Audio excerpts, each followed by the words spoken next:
आज हम लोग आपकी कक्षा 12 में मैथिली शरण गुप्त जी द्वारा रचित कैकेयी का अनुताप कविता के दूसरे पद्यांश की व्याख्या सीखेंगे। बहुत ही सरल है। यदि आप थोड़ा सा भी ध्यान देंगे तो इसकी व्याख्या बहुत आसानी से समझ में आ जाएगी, कहीं कोई भी दिक्कत नहीं होगी। सबसे पहले हम लोग हमेशा की तरह इसमें जितने भी शब्द आए हैं इन सभी शब्दों का सरल अर्थ देख लेते हैं, फिर व्याख्या करते हैं। हे संबोधन है, किसी को जब आप बुलाते हैं तो ऐसे ही रहेगा, ठीक है। भरत भद्र, भरत भद्र माने भाई भरत या अनुज भरत। अनुज भरत भी आप कह सकते हैं क्योंकि श्री रामचंद्र जी उनको संबोधित कर रहे हैं, तो अनुज भरत या भाई भरत आप कह लीजिए, ठीक है। अब मतलब अब सरल है, ऐसे ही रहेगा। कहो, कहो वैसे तो सरल है, लेकिन आप बदलना चाहें तो आप कह सकते हैं बताओ या व्यक्त करो, बताओ या व्यक्त करो। अभीप्सित मतलब इच्छा, अभीप्सित मतलब इच्छा। अपना, अगर अपना वाक्य में बैठ जाए तो अपना बैठा लीजिए, और बदलना पड़े तो आप अपनी अपने कुछ भी कर सकते हैं, इतना बदल सकते हैं, कोई दिक्कत नहीं है। सब मतलब सभी लोग, यानी जितने लोग सभा में उपस्थित थे सभी लोग। सजग हो गए मतलब सावधान हो गए, सजग हो गए मतलब सावधान हो गए। भंग हुआ मतलब टूट गया, भंग हुआ मतलब टूट गया। ज्यों मतलब जैसे, ज्यों मतलब जैसे। सपना सरल है, ऐसे ही रहेगा। हे आर्य श्री रामचंद्र जी के लिए आया है, भरत जी कहते हैं, तो ऐसे ही रहेगा, ठीक है। रहा, रहा मतलब बाकी रहा, रहा मतलब बाकी रहा। क्या सरल है, ऐसे ही रहेगा। भरत नाम है, ये भी ऐसे रहेगा। अभीप्सित पहले भी आ चुका है। इच्छा, अभीप्सित मतलब इच्छा, अब भी सरल है, ऐसे ही रहेगा।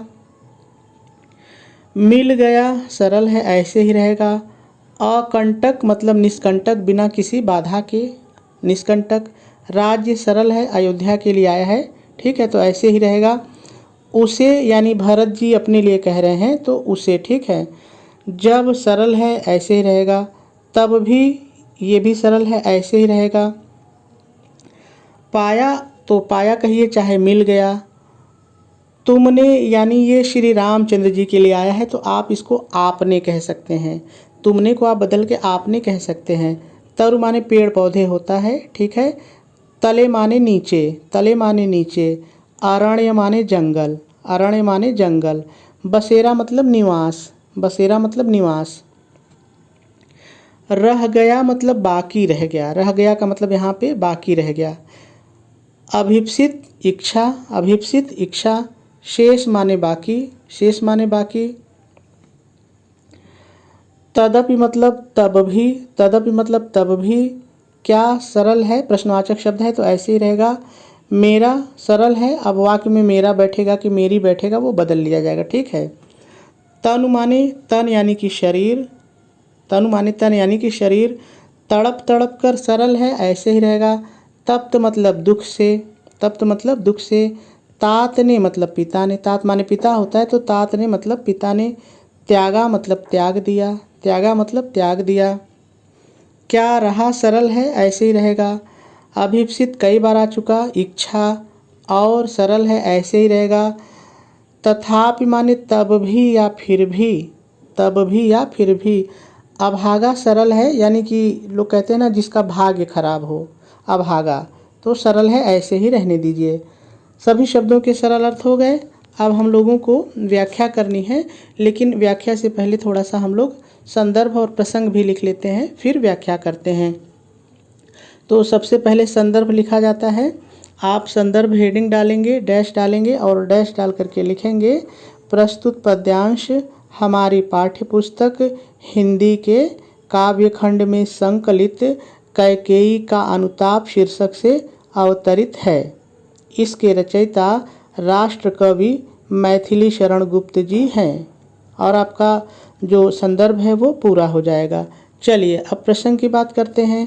आप प्रसंग हेडिंग डालेंगे, डैश डालेंगे और डैश डाल करके लिखेंगे प्रस्तुत पद्यांश में कवि ने श्री रामचंद्र जी के द्वारा भरत जी से उनकी इच्छा पूछने और भरत जी के द्वारा अपनी मनोदशा को श्री रामचंद्र जी से बताने का बहुत ही हृदय स्पर्शी वर्णन किया है।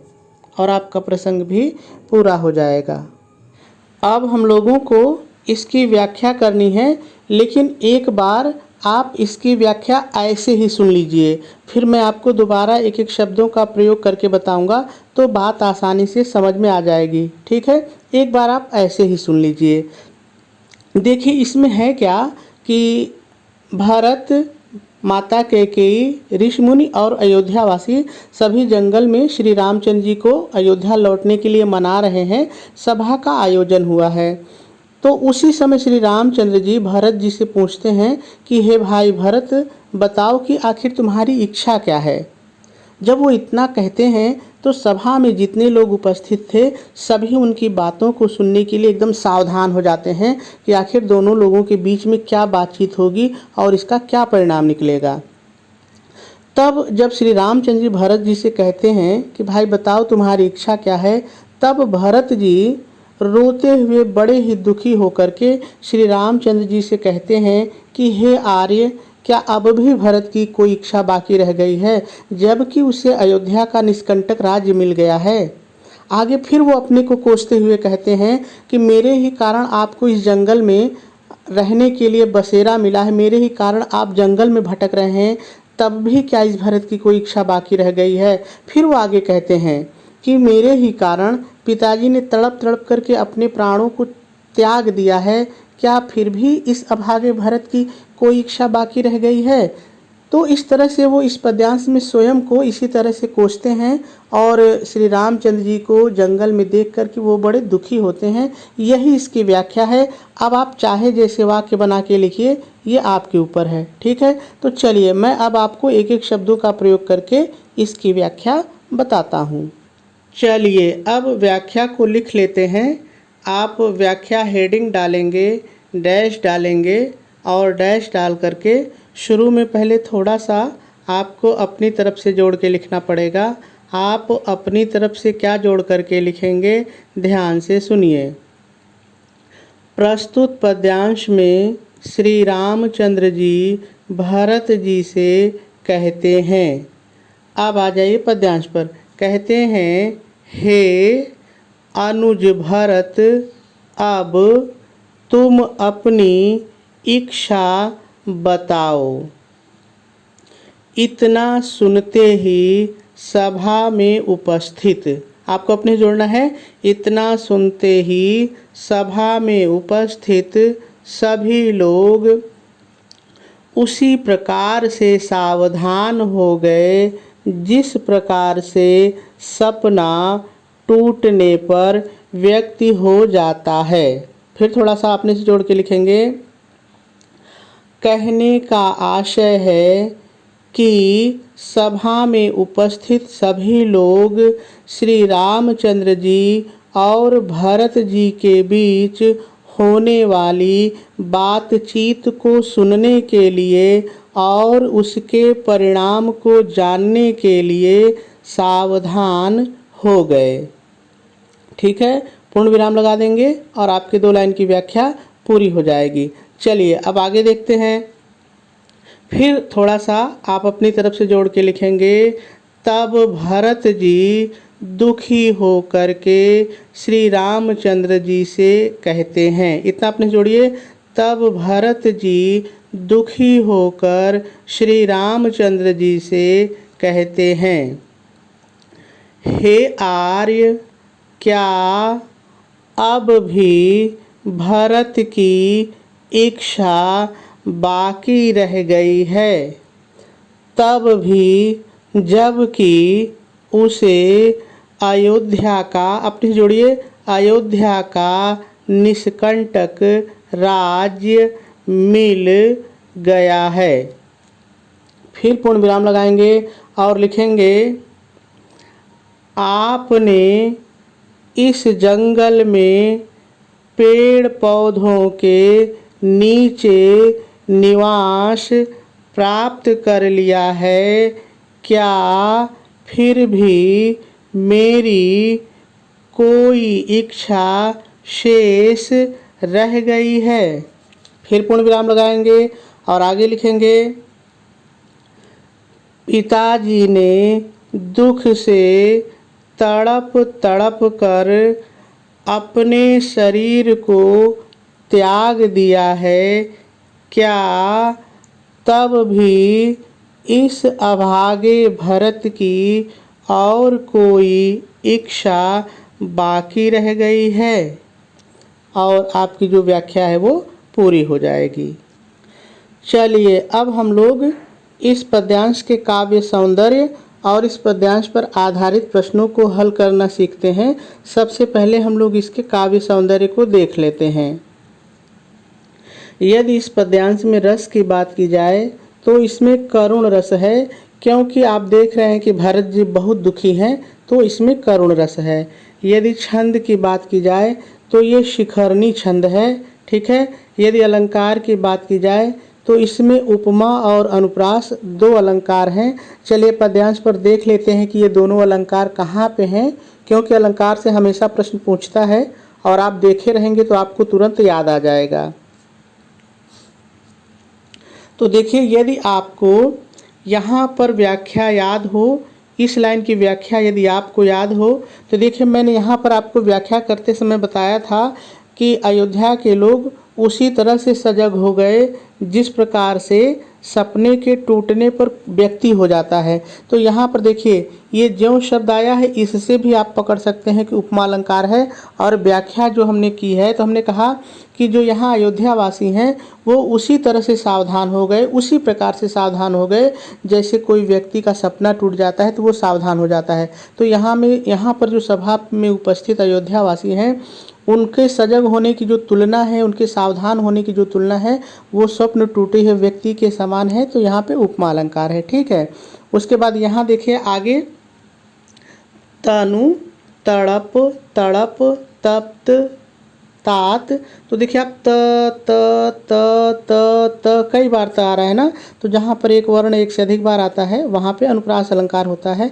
तो इस लाइन में हमको बहुत ही ज़बरदस्त जो है अनुप्रास अलंकार मिल रहा है। और यहाँ पर भी देखिए और भी लाइन है जहाँ आपको अनुप्रास अलंकार मिल जाएगा। मैं आपको केवल पहचानना बता रहा हूँ, ठीक है। तो यहाँ पर दो अलंकार हो गए, इस लाइन में उपमा अलंकार हो गया और बाकी जगह जो आप देख रहे हैं वहाँ पे अनुप्रास अलंकार हो गया। चलिए आगे देखते हैं। यदि हम लोग भाषा की बात करें तो इस पद्यांश में परिष्कृत खड़ी बोली है। यदि शैली की बात करें तो इसमें प्रबंधात्मक शैली है। यदि गुण की बात की जाए तो इसमें प्रसाद गुण है और शब्द शक्ति इसमें अभिधा और व्यंजना है। चलिए अब हम लोग इस पद्यांश पर आधारित प्रश्नों को हल करना सीखते हैं। सबसे पहले हम लोग प्रश्न की सूचना को पढ़ लेते हैं कि आखिर प्रश्न पूछा कैसे जाता है। तो देखिए प्रश्न इसी तरह से पूछा जाता है, उपर्युक्त पद्यांश को पढ़कर निम्नलिखित प्रश्नों के उत्तर दीजिए। और आपके परीक्षा के पेपर में इसी तरह से 5 प्रश्न दिए रहेंगे। वो 5 प्रश्न ये भी हो सकते हैं, इससे अलग भी हो सकते हैं, क्योंकि एक ही पद्यांश पर बहुत सारे प्रश्न बनते हैं। लेकिन हाँ इतना है कि यदि आपने संदर्भ, प्रसंग, व्याख्या और काव्य सौंदर्य अच्छी तरीके से समझ लिया है, कहीं से भी समझ लिया हो, किसी से भी समझ लिया हो, तो सभी प्रश्नों का उत्तर आप लिख लेंगे, कहीं कोई दिक्कत नहीं होगी, क्योंकि सारे प्रश्न इन्हीं 4 चीज़ों पर आधारित होते हैं, ठीक है। तो चलिए हम लोग क्रमशः एक एक प्रश्न को पढ़ते हैं और इसके उत्तर को जानने का प्रयास करते हैं। तो पहला प्रश्न है, भरत की मनोदशा सुन वहाँ पर उपस्थित सभी लोग सावधान क्यों हो जाते हैं। तो देखिए इसका उत्तर यदि आपको याद हो तो मैंने व्याख्या में बताया था। क्या बताया था, ध्यान से सुनिए। आप उत्तर डालेंगे और लिखेंगे, भरत की मनोदशा सुन वहाँ पर उपस्थित सभी लोग श्री रामचंद्र जी और भरत जी के बीच होने वाली वार्ता को सुनने के लिए और उसके परिणाम को जानने के लिए सावधान हो जाते हैं, ठीक है। अगला है प्रश्न, भरत को क्या देख अत्यधिक कष्ट हो रहा है। तो देखिए व्याख्या में मैंने आपको इसका भी उत्तर बताया है। आप उत्तर हेडिंग डालेंगे, डैश डाल के लिखेंगे, भरत को श्री रामचंद्र जी को जंगल में पेड़ पौधों के नीचे रहते हुए देखकर अत्यधिक कष्ट पहुंच रहा है। ठीक है, और इसका भी उत्तर हो जाएगा। अगला है प्रस्तुत पद्यांश की अलंकार योजना पर प्रकाश डालिए। तो देखिए, मैंने आपको काव्य सौंदर्य में बताया है कि इसमें दो अलंकार हैं, अनुप्रास और उपमा, दोनों कहाँ हैं वो मैंने आपको बता दिया है, तो आप लिख देंगे। ठीक है। अगला प्रश्न है, प्रस्तुत पद्यांश में किसकी भावुकता का वर्णन किया गया है? तो बहुत ही सरल है, आप लिखेंगे प्रस्तुत पद्यांश में भरत जी की भावुकता का वर्णन किया गया है। ठीक है। अगला और लास्ट प्रश्न देखते हैं, रेखांकित अंश की व्याख्या कीजिए। तो चलिए सबसे पहले हम लोग देख लेते हैं कि रेखांकित अंश है कहाँ पर। तो देखिए, यहाँ पर आपको रेखांकित अंश दिख रहा है, ये कहीं भी हो सकता है, पेपर बनाने वाले के मूड के ऊपर होता है, कहीं भी खींच दे। और आपको पूरी व्याख्या तैयार रखनी है, क्योंकि प्रश्न उत्तर तो पूरी व्याख्या से पूछा जाता है। तो अभी यहाँ 2 लाइन के नीचे है, तो चलिए इसकी व्याख्या कैसे लिखेंगे हम लोग देख लेते हैं।